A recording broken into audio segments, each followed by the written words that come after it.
코뼈가 부러지면 성형외과, 정형외과, 이비인후과 세 개 중에 어디가 가장 좋을까요? 저희 의사들 입장에서는 왜 여기 끼지?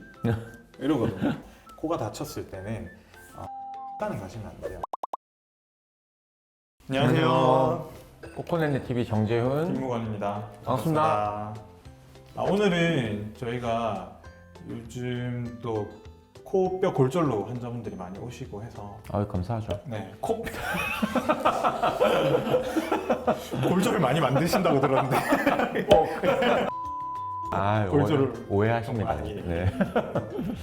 이렇듯 이제 겨울철이라 미끄러지시기도 하고 뼈도 딱딱해지고 이제 몸도 굳어 있으니까 잘 다쳐서 오세요. 그래서 요즘에 많이 오시는 그 코뼈 골절, 코뼈에 대해서 오늘은 심도 있는 대화를 좀 나눠볼까 합니다.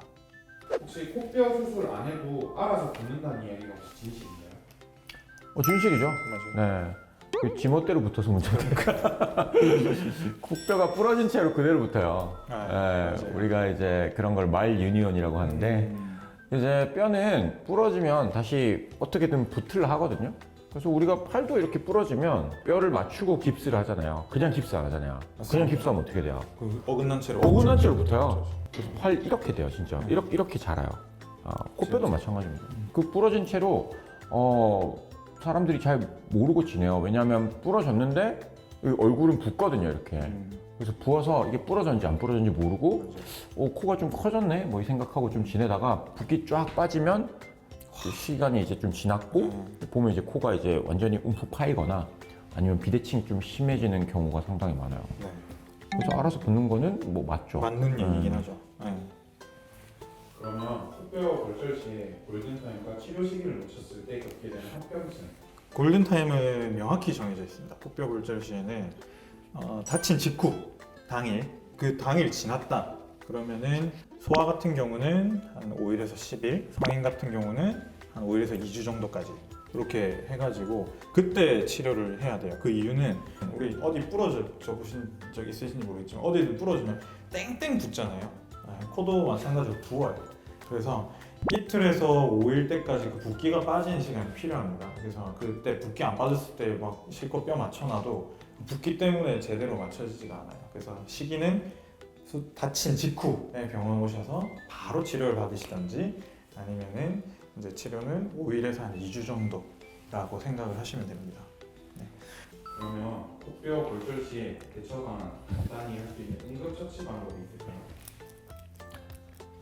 골절 시 일단 구조가 무너졌기 때문에 똑같은 부위를 또 다시 부딪히게 되면 완전히 무너질 수 있거든요. 그래서 일단은 그쪽 부분을 최대한 건드리지 않고, 하지만 이제 아이스팩 같은 걸로 이제 붓기를 최대한 줄이면서 이렇게 보존한 상태로 병원을 빨리 가시는 게 제일 좋아요. 맞아요. 그래서 빨리 CT 찍고 네. 빨리 진단하고 아까 얘기했던 24시간 안에 우리가 교정할 수 있으면 빨리 교정을 해서 뒤에 나올 그런 합병증들을 예방하는 게 가장 좋은 응급처치예요. 그 저한테 온 환자분들 중에 진짜 많은 분들이 뭐 한 40, 50대 요즘 이제 남자분들 오셔가지고 어릴 때만 해병대 다닐 때 있을 때 뭐 이렇게 막 빠따 맞고 이러면서 뭐 이렇게 코 그때 부러졌는데 그냥 손으로 막 올리고 그 위에 부사관이 뭐 손으로 올리고 막 이렇게 했다고 막 하더라고요. 그 실제로 그런 환자분들 CT 찍어보면 장난 아니에요. 그러니까 본인들은 이렇게 막 한다고 이제 바깥쪽은 맞췄을지 모르지만 안에 그게 오히려 여러 번의 복합골절을 유발해가지고 더 이상 제가 손을 많이 쓸 수 없는 상태로 오는 경우도 있습니다. 그렇게 하면 안에 점막도 다 해집어지잖아요. 맞아요. 그래서 점막계 다. 필요한 부분만 딱 포인트로 올려줘야 되는데 뭐 사실 일반인들은 보면 이게 어디가 부러졌는지도 확실치 않고 부러진 그 조각편도 다 봐야 되는데 그런 것도 안 보고 그냥 주먹구구로 하게 되면 이제 2차 가해, 2차 가해. 코에 2차 가해를 가해자가 당하는. 코뼈 골절이 의심되는 상황에 자가 진단법이 있을까요? 뼈 부러졌는지를 이제 본인이 병원 안 가고 알 수 있는 방법이요? 사실 좀 위험한 방법인데 이제 여기 살짝 만져보면 이제 두둑두둑 약간 움직여요. 부러진 부위가 있다면. 크레피투스라고 하는데 그게 움직이는 그 소리를 들으면 100% 부러진 겁니다. 그리고 거기서 두둑해서 내려갔다. 이거는 이제 전이까지 된 거죠. 그래서 그런 경우는 그냥 수술 일정 잡고 오시는 게 나아요. 사실 무조건 해야 되니까. 진짜 맞아. 그런 경우가 있고, 그리고 다쳤는데 여기 부분이 특히나 옆에서 봤을 때 여기 부분에 멍이 많이 들거나 아니면 살짝만 눌러도 엄청 아프다 이런 경우는 90% 부러졌습니다. 비골이 여기 위에 있거든요. 사람들이 이제 코피 나거나 코뼈 다치면 여기 이렇게 잡고 와요. 여기는 연골입니다. 여기는 안 부러져요. 여기가 이제 부러지는데, 그래서 여기 부분을 살짝 만져도 아프고 여기가 뭐 멍이 들고 색깔이 변하고 많이 이제 좀 비대칭이 있다 이런 경우는 제가 볼 때는 10에 9은 이제 뼈가 나갔다라고 보시면 되죠. 맞아요. 그러면 코뼈가 부러지면 성형외과, 정형외과, 이비인후과 세 개 중에 어디가 가장 좋을까요? 이게 저는 되게 이거는 정말 질문지를 잘 짰다고 생각하는 게, 저희 의사들 입장에서는 왜 여기 정형외과가 끼지? 이러거든요. 왜냐면 정형외과는 보통 이제 팔, 다리 이런 관절 이런 부분이나 척추나 이렇게 하게 되는데, 이게 뼈라서 다들 그렇게 생각을 많이 하신 거예요. 실제로 정형외과 CD를 엄청 많이 들고 오십니다.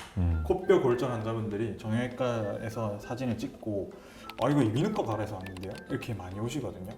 코가 다쳤을 때는 정형외과는 가시면 안 돼요. 이비인후과나 성형외과에서는 진단을 하고 치료가 가능하지만 정형외과는 가시면 안 되는데, 밤에 하는 병원이 정형외과가 많아서 그쪽으로 가시는 거예요. 뭐 그것도 있는데 이제 엑스레이를 좀 찍어 볼 수 있으니까 이제 가는 경우도 좀 있던데 거기서 찍고 오셔도 다시 찍어야 돼요. 맞아요. 얼굴 쪽 엑스레이 좀 달라가지고 그 정형외과에서 찍는 엑스레이는 이제 조금 체간을 주로 보는 부분이 많고, 이제 코 쪽이랑 이런 쪽은 적어도 CT 정도는 찍어줘야 얼굴 쪽에 이제 그런 주변에 있는 근육이라든가 뼈라든가 이제 인대라든가 이런 거를 보면서 저희가 골절 여부를 판단할 수 있는데, 그런 거 없이 이제 엑스레이만 들고 오면 어차피 다시 찍어야 돼요, 사실.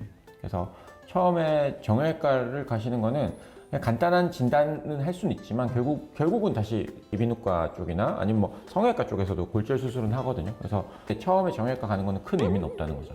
이비인후과의 장점은 코뼈가 골절이 돼서 오시면 수술할 때 저희는 이제 점막을 다루는 수술을 많이 하게 되는데, 그냥 이제 코뼈 올리는 거에 치중을 해가지고 그 수술만 하고 충분한 지혈이라든지 이제 유착에 대한 방지를 안 했을 때 안쪽에 점막이 다 붙어서 오시는 경우가 있어요. 그래서 그러한 점막에 대한 케어 이런 부분에서 저는 이비인후과가 장점이 있다고 생각을 합니다. 코뼈 골절 수술 시에 코성형도 같이 할 수 있을까요? 당연하죠. 근데 이제 못하는 경우가 몇 가지가 있어요. 이제 코뼈가 다쳤을 때 우리가 초석 부위라고 하는 그 부위가 너무 손상이 많이 되면 이제 여기 부위가 이렇게 잘 내려앉아요. 그런 경우는 결국에 우리가 수술할 때 이제 이 부분을 세워주고, 그리고 필요에 따라서 이제 이쪽에다가 와이어 같은 걸로 지지를 해줘야 되는데, 여기가 지지 구조가 너무 불안한 상태에서 요 위에 실리콘을 얹는 거는 사실 조금은 위험할 수 있어요. 예원 씨의 검사 과정과 수술 소요 시간.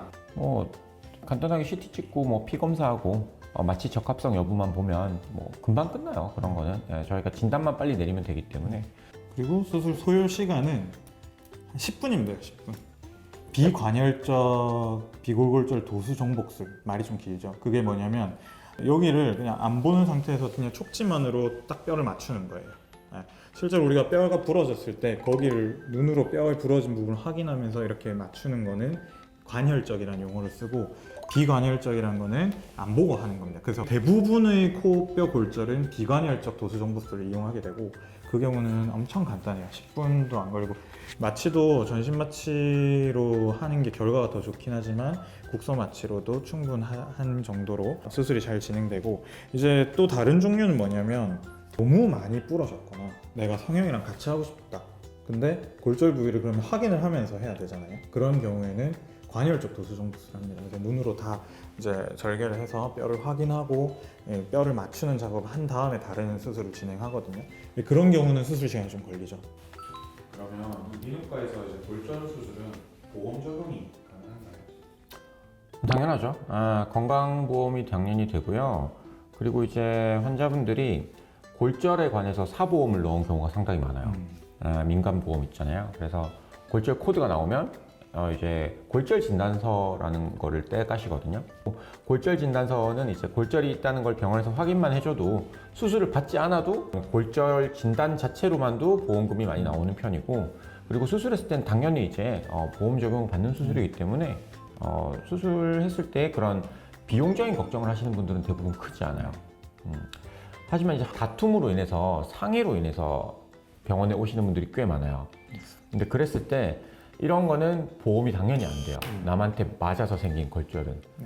코뼈의 완전한 치료 언제쯤 될까요? 코뼈는 명확하게 이것도 나와 있는 부분입니다. 그래서 이제 3주에서 4주를 보거든요. 그래서 엄청 단순한 골절인 경우에는 저희가 3주 정도 진단서가 나가게 되고, 복합골절이나 이런 경우에는 4주 정도 진단서가 보통은 나가게 돼요. 3에서 4주 이렇게 생각하시면 됩니다. 오늘은 저희가 코뼈에 대해서 좀 알아봤는데요. 오늘은 주로 이제 코뼈 골절에 대해서 알아봤어요. 코뼈는 다치면 골든타임이 있거든요. 그래서 빨리 치료를 하지 않고 적절한 시기에 치료하지 않으면 오랫동안 미용적으로나 기능적인 문제를 유발할 수 있기 때문에, 내가 다쳤는데 통증이 좀 있거나 붓는다 싶으면 정확한 진단하시고 정확한 치료를 받으시길 바랍니다. 그래서 꼭 다치시면 부담 없이 병원 내원하셔서 진료 받으세요. 지금까지 코코넷넷 TV 김무건, 정지훈이었습니다. 감사합니다.